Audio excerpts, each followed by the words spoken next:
First, I want to acknowledge, first I want to acknowledge, thank you, Erica, for taking such good care of everyone with your teachings and everyone for taking such good care of each other.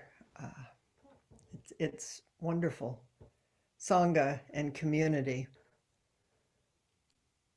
I also want to acknowledge Ellen Sanaki, who Erica also spoke of, who is one of the I'm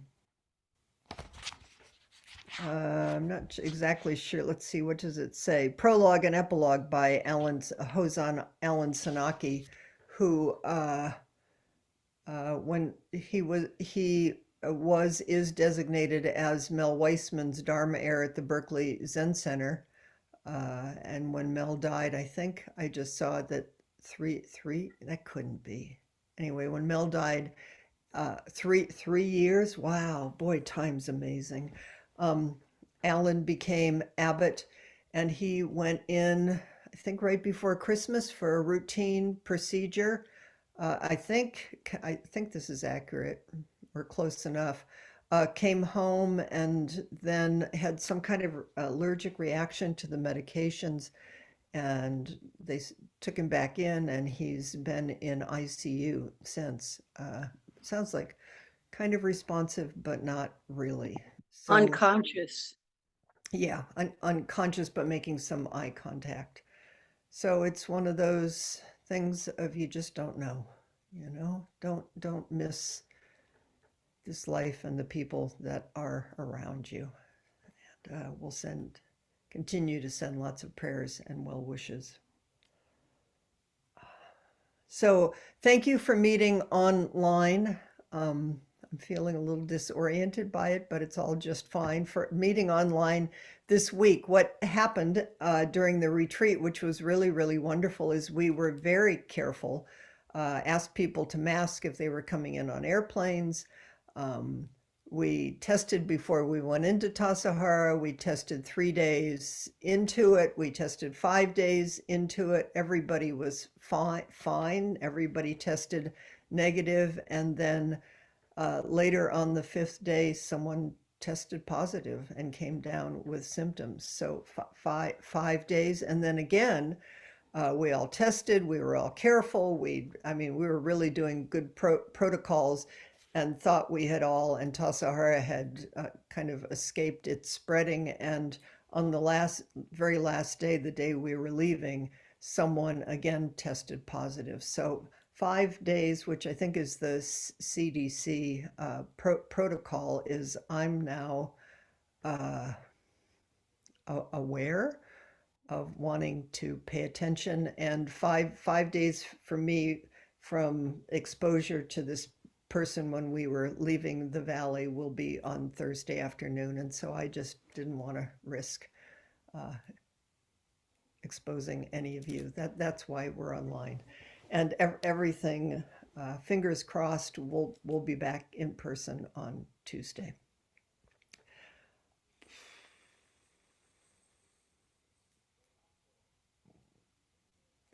A couple of other announcements. Paula Arai, it's in person in Berkeley, hybrid and online. Paula Arai will be opening a whole series about women in Buddhism and women's teachers. I'll be there. Paula Arai is amazing. Please come or drop in online if you can. Register to be online. That's on Sunday.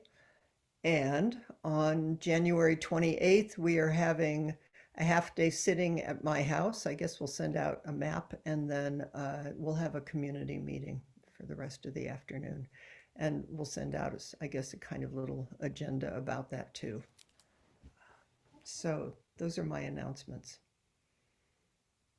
Let's do the before lecture chant.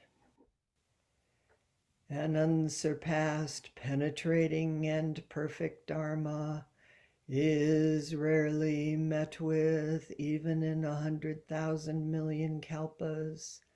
Having it to see and listen to remember and accept, I vow to taste the truth of the Tathagata's words.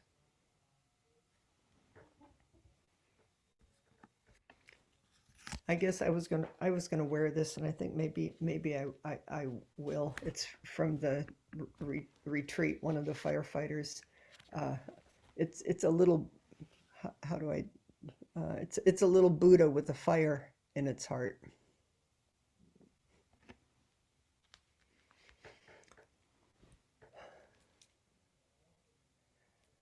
Being at Tassajara is so intimate. Intimate with the earth and the stones and the rain and the stars and the moon,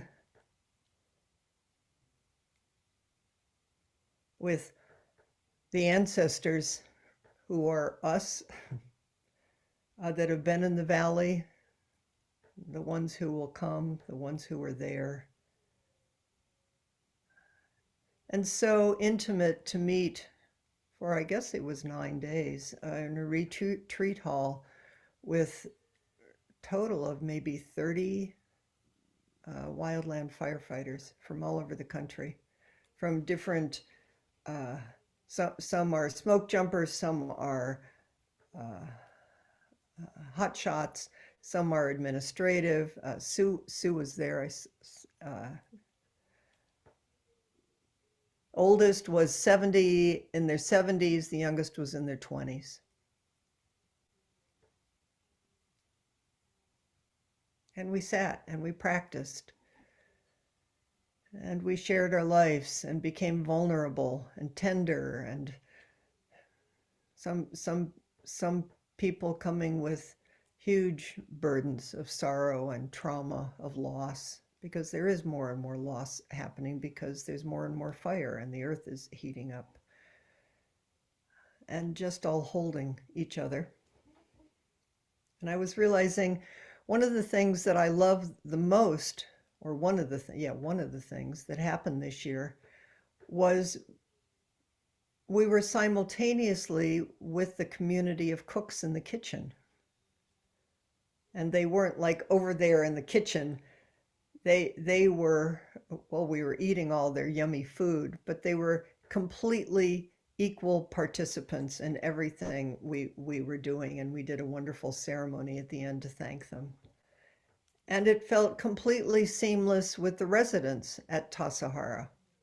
They weren't doing, they were doing what they needed to do to run Tassajara, but they didn't feel separate either. We became communities within communities, all with a shared heart. And really, I think, a shared sense of body and intention and commitment. So I've been thinking about, what is community? And this also kind of ties into that we're going to have a community meeting coming up too. I looked it up. This is also related to the Buddha's teaching on social and communal harmony. Is how do we live in social and communal harmony, and how do we be in community that we know so much in the world and in our country. There are self-enclosed communities that I'm in my community over here and you're in your community over there, and we have completely different views. We do a lot of who's right and who's wrong. On people of color, disabilities, on and on. It's what we do. So what is it to live in social and communal harmony, and what is it to be in community? Because the Buddha said when Ananda asked, what is the role of good spiritual friends in practice, Buddha? And Buddha said, Ananda, good spiritual friends are the whole of the path. So how do we be good spiritual friends and remember that instead of closing our borders, I mean, I don't know what we need to do on our borders, it just came out of my mouth, but instead of closing our borders, how do we remember that we are all interrelated?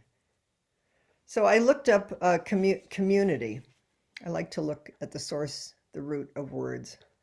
In Latin, it's communitas, which means same, which is already interesting. which derived from communis, which means common, public, or shaped by all or many,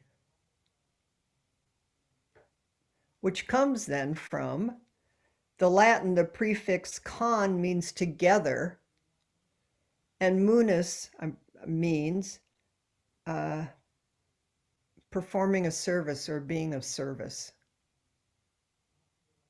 So how do we be in community together, knowing that we are interrelated and performing, being of service to ourselves and each other and to the whole world in each moment? So I'm gonna, I may repeat some of what Erica said.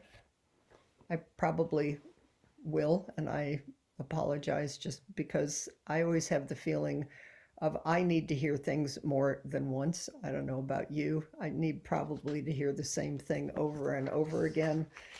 And I'm going to start with the foreword from the Dalai Lama.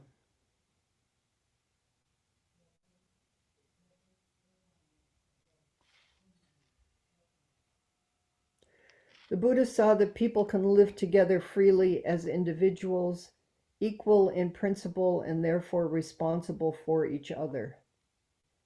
He saw that the purpose of life is to be happy. The Buddha saw that every member of the human family, man and woman and everyone in between alike, has an equal right to liberty, not just in terms of political or even spiritual freedom, but at a fundamental level of freedom from fear and want. He recognized that each of us is just a human being like everyone else. Not only do we all desire happiness and seek to avoid suffering, but each of us has an equal right to pursue these goals. To commune and be in community, cared for and loved.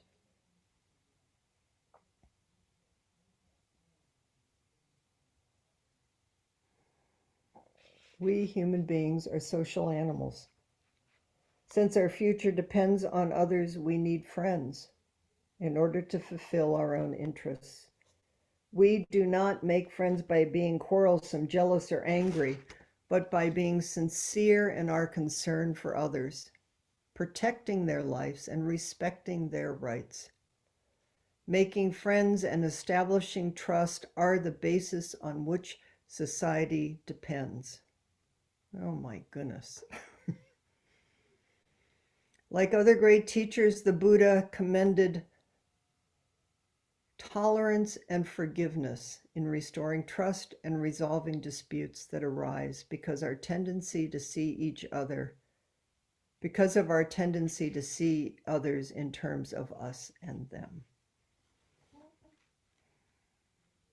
We talked so much with the firefighters, or I think we did, hope we did, about that as each person affirmed their own deep intention, as each person took responsibility for practice and their own state of mind. It's also taking responsibility for the person next to you and for the firefighters in another state and for the earth and for all beings. That we are so deeply all in this together. Here's from the general introduction, the origins of the Buddha's teachings on social harmony. Conflict and violence have plagued humankind from time immemorable, leaving the annals of history stained with blood. While the human heart has always strived with the yearning for peace, harmony, and loving fellowship, the means of satisfying this yearning have ever proved elusive.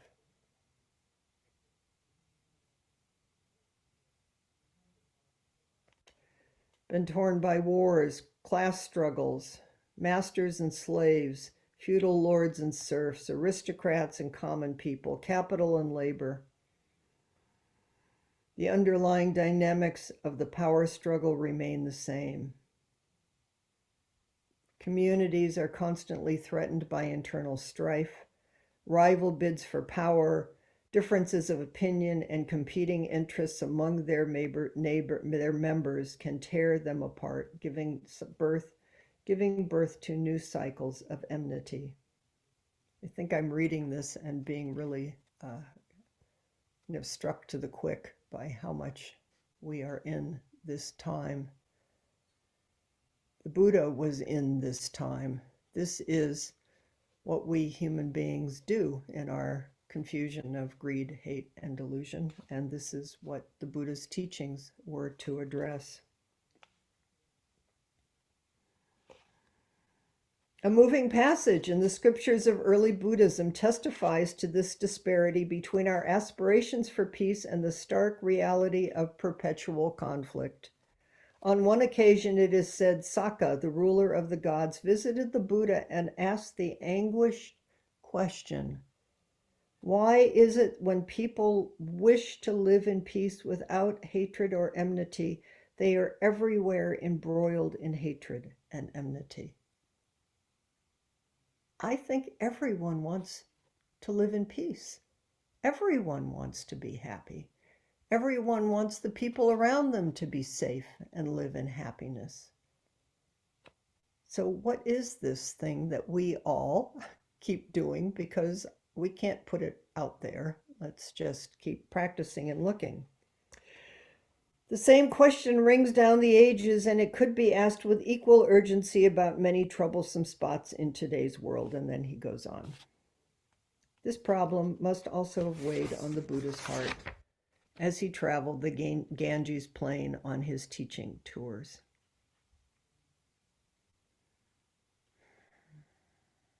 And once he began teaching, his primary mission was to make known the path that culminates in inner peace. He looked with deep concern on struggling humanity, enmeshed in conflict while aspiring for peace, and out of compassion, he sought to bring harmony into the troubled arena of human relations, to promote a way of life based on tolerance, concord, and kindness. And as a founder of a new spiritual movement, it inevitably became communal. And a sangha, a community of monks and nuns, gradually developed around him. But the Buddha also taught lay people, lay men, lay women, people living in the midst of their families. So he was faced with the additional task of laying down guidelines for society as a whole. So Buddha wasn't some god removed from up above. Buddha from the beginning was right in the middle of the earth and in the middle of society and in the middle of communities, trying to meet each person's suffering and yearning to be happy. And under these circumstances, the chief ethical requirement was the avoidance of harm. Harm through aggression, harm through trampling on the claims of others, harm through conflict and violence. The ideal was to promote goodwill and harmony in action, speech, and thought. Sounds pretty relevant, doesn't it? In the most fundamental way, what is it to do no harm? Knowing that completely we're going to do harm. I mean, you can't walk on the earth and not squish a bug or breathe something in. But what is a heart that is more and more tenderized by not doing harm? So one more through the introduction. In the introduction, the Buddha taught right understanding or right view. Right view affirms that our morally significant actions have consequences that can bring either happiness or misery. Our deeds create karma, a force with the potential to produce results that correspond to the ethical quality of the original action. So as I was reading this, and I actually, one of the things I heard Erica say is, these ancient Pali texts, they repeat themselves. They repeat themselves a lot uh, because it was an oral tradition, and the monks would study and they'd memorize points and they'd go out and say things. I think at this point, I'm fine with somebody telling me the same thing over and over again if it's said with good-heartedness. And there is the repetitious quality of this that in some ways at this point I find kind of reassuring. It's just like being wrapped in wise words that come in this way and then come in this way and come in this way. And what I kept feeling in all of this was the precepts, which is the heart of our lineage. So here, let me just read some repetition, just so we continue to have a taste of the Buddha's words and how he taught. Monks, monkettes, whoever you are, right view comes first. And how does right view come first? One understands wrong view as wrong view and right view as right view. This is one's right view. And what is wrong view? There is nothing given, nothing sacrificed, nothing offered. There is no fruit or result of good or bad actions. There is no this world, no other world. There is no mother, no father. There are no beings spontaneously reborn. There are in the world no ascetics and Brahmins of right conduct and right practice who, having realized this world and the other world for themselves by direct knowledge, make them known to others. This is wrong view. What is right view? This is why you should look, hopefully, and read this for yourself, because I just started losing myself in the words, but I'm still going to do it anyway. What is right view? Right view, I say, Buddha said, is twofold. There is right view that is affected by influxes, partaking of merit, ripening in the acquisitions, and there is right view that is noble, free of influxes, supermundane, a factor of the path.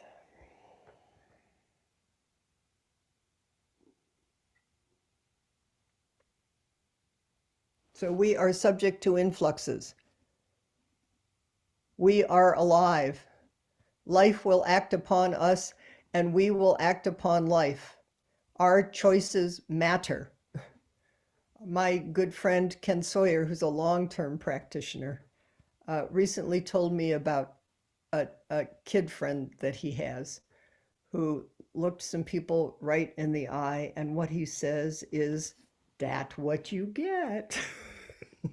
So I now have that on my refrigerator, and I carry that with me. There is cause and effect. That's what you get. Pay attention. It just is. There is cause and effect. Good actions create goodness, and confused actions create more confusion. Just pay attention. That's all. No blame. It's not personal. You're just a human being. Keep noticing, being humble, suffering. I wouldn't say enjoy your suffering, but pay attention to your suffering for yourself and for everybody. What is right view?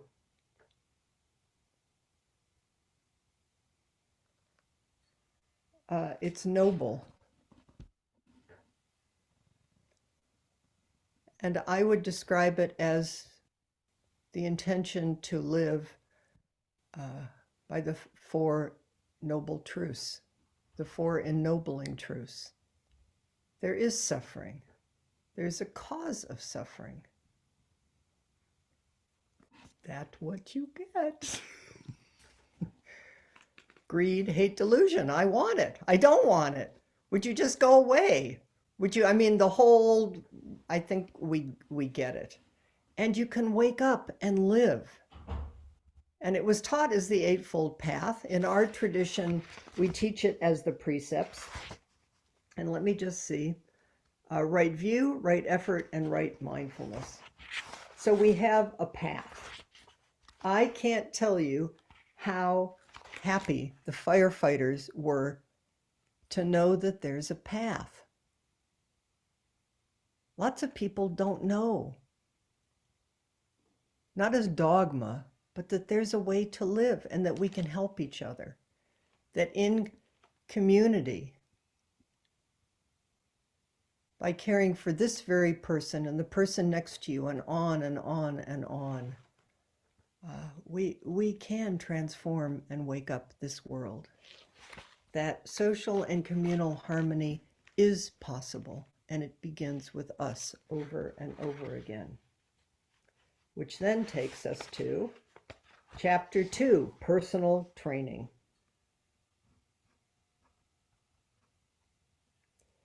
The process of personal transformation does not occur automatically. For right view to exercise a positive influence, personal effort is required. A deliberate endeavor to harmonize our conduct with our understanding and intentions. So then what is right effort? I'm going to be a good person. I'm really, really going to be a good person. Well, I was just trying so hard and then I didn't mean it, but I just stepped on somebody's toes. What is this right effort and what is this personal training and what is it that the Buddha's pointing at? Giving, generosity,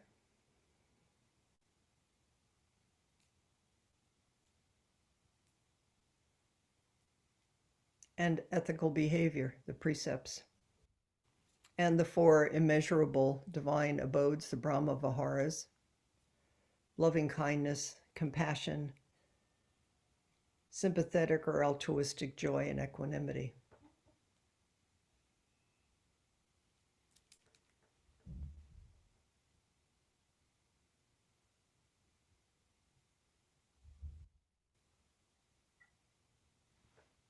So where this all led me was to Thich Nhat Hanh's 14 mindfulness trainings. Personal training. Because whatever the Buddha said, it's right here and it's being said again and taught again through each one of us. And through Thich Nhat Hanh wrote these in 1966 in Saigon. So it came out of war and conflict and incredible suffering. It says the 14 trainings of the Order of Interbeing outline a way of practicing harmoniously in community. It's the same thing that the Buddha. So here we are. I thought it would be interesting, and maybe I guess we'll spend more time on Thursday. But Gretchen is going to put it up on shared screen, and we'll put it in the newsletter because I think these are beautiful and interesting, and I don't think so different than the Buddha's original teachings, just language and maybe language for our time. So let's scroll up a little bit, Gretchen. The 14 mindfulness trainings are the very essence of the Order of Interbeing. They are the torch lighting our path, the boat carrying us, the teacher guiding us. They allow us to touch the nature of interbeing in everything that is, and to see that our happiness is not separate from the happiness of others. Interbeing is not a theory. It is a reality that can be directly experienced by each one of us at any moment in our daily lives. The 14 mindfulness trainings help us to cultivate concentration and insight which is free from fear and the illusion of a separate self. My goodness. Thank you, Buddha. Thank you, Thich Nhat Hanh. Thank you, Wildland Firefighters. Thank you, Erica. Thank you for everyone who's here, who's asking the question, how do we live? And how do we take care of and be in community? And how do we deeply form community? Because we need it. We need Sangha, but also simultaneously know that Sangha is the whole world. So that even as we turn towards each other, we are also opening the edges of our hearts and bodies and mind to the whole world, which takes us to the first mindfulness training, openness.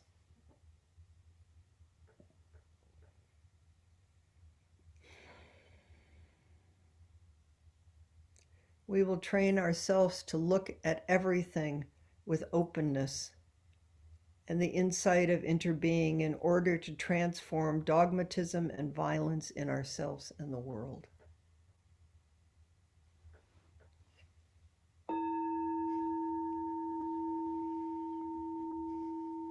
Two, non-attachment to views. We are determined to avoid being narrow-minded and bound to present views,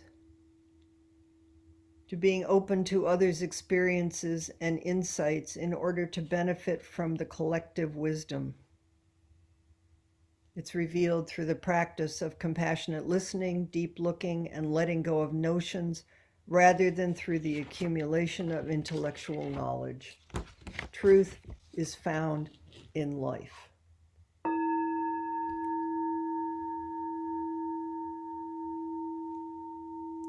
Three, freedom of thought. We are committed to respecting the rights of others to be different, to choose what to believe and how to decide. We will, however, learn to help others let go of and transform fanaticism and narrowness through loving speech and compassionate dialogue.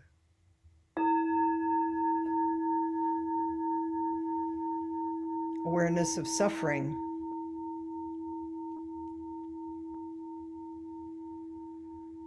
We will do our best not to run away from our suffering or cover it up through consumption, but practice conscious breathing and walking to look deeply into the roots of our suffering.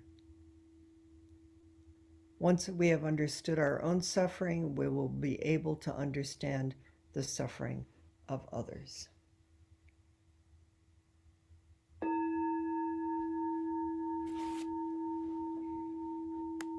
This feels to me like a good way to begin the new year, over and over. Fifth mindfulness training, compassionate, healthy living. Looking deeply into how we nourish our body and mind with food and sense impressions, volition and consciousness. We are committed to consuming in a way that helps everyone be happy.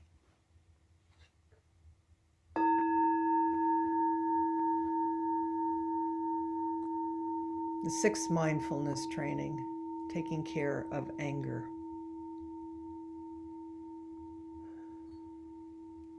We know that the roots of anger are not outside of ourselves, but can be found in our wrong perceptions and lack of understanding of the suffering of others and ourselves.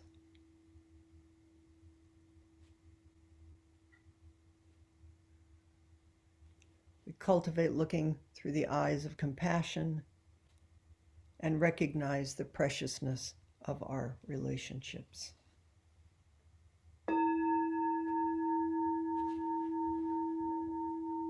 Seventh mindfulness training, dwelling happily in the present moment. We are determined to learn the art of mindful living by touching the wondrous, refreshing, and healing elements that are inside and around us in all situations. We are aware that real happiness depends primarily on our mental attitude and not on external conditions. We already have more than enough conditions to be happy.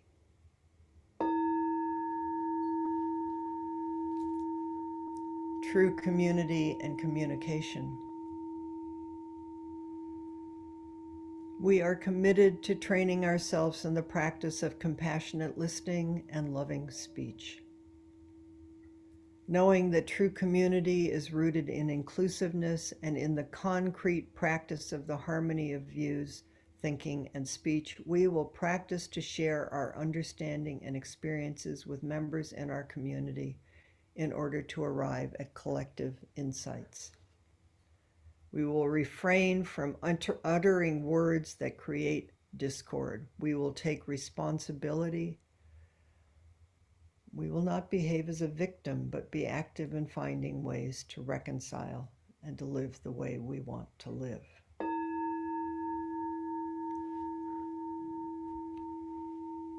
Truthful and loving speech.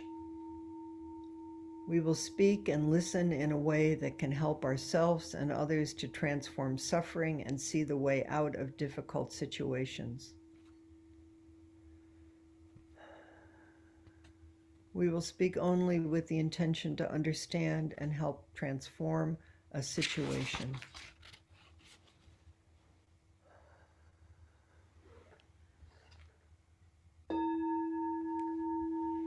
Ten, protecting and nourishing the Sangha.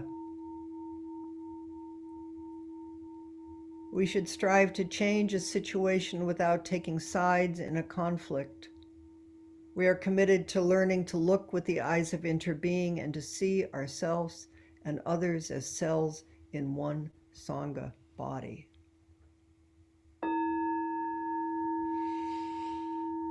The 11th, right livelihood. We are determined to behave responsibly as consumers and as citizens. We don't want to harm the earth or deprive others of the chance to live.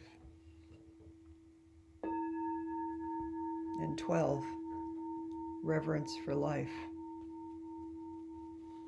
Aware that much suffering is caused by war and conflict, we are determined to cultivate nonviolence, compassion, and the insight of interbeing in our daily lives and promote peace, education, mindful mediation, reconciliation. We will diligently practice looking deeply with our Sangha to discover better ways to live. 13, generosity. We will practice loving kindness by working for the happiness of people, animals, plants, and minerals, and sharing our time, energy, and material resources with those who are in need. And 14, true love.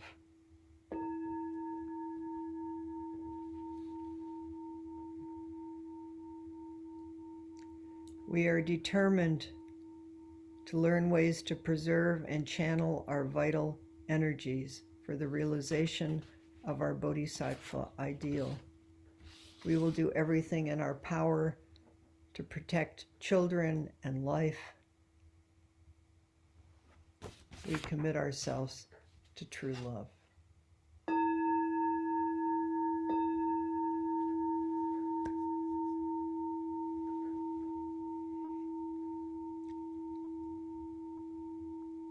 Nobody can do this alone.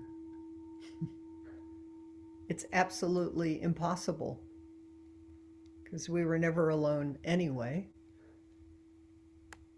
And the beautiful thing about a good spiritual friend is we all know we share the same heart. And we all know that we're human beings. So I am so happy that as we enter this new year at a time where there is distress and conflict in the world, that we're going to help each other with the Buddha's words and Thich Nhat Hanh's guidance and each other and this amazing community of Sangha and practice that's as big as the whole world to help each other wake up in each moment, not as should or dogma, but as just tender-hearted kindness. How do we be good human beings? And how do we live in social and communal harmony inside ourselves? to begin with, my goodness, and then in community with everything around us.